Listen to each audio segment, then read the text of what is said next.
What does it mean when Peter says that a woman is to submit to her husband and her beauty is not to come from external adornment, but rather internal change?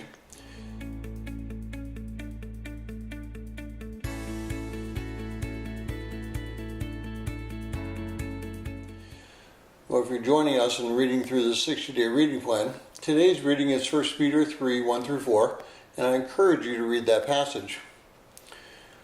Well, if you were looking to have any passage to be hated by a modern American woman, this probably would be the passage. And really, honestly, the problem stems not from the passage, but rather our interpretation of that passage.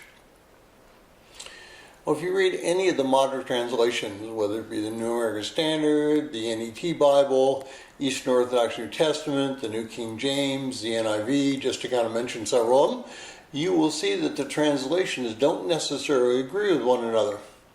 The problem is, where do you put the emphasis?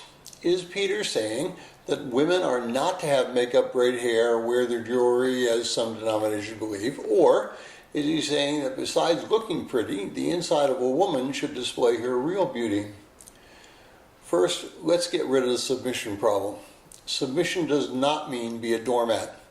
Submission means to voluntarily place yourself in a position of equality, but not responsibility. A woman is equal to status to a man before Christ, but a man is responsible for his family's actions.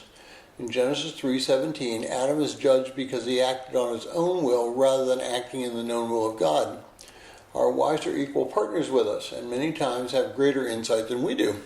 We should listen to them and then be responsible for our actions. Peter is addressing a situation where the two, the man is not a believer and the woman is a believer, are not the same on the same page spiritually. Therefore, the woman's witness to the husband should not only be one of external beauty, but also internal beauty. It is through her living the way God wants her to live that she will win her husband to Christ. Now, this is exemplified in the movie The Case for Christ. It's on DVD, or you can be renting it through Netflix, and this movie will give you great insight into the verse. Anything done to an extreme is a problem.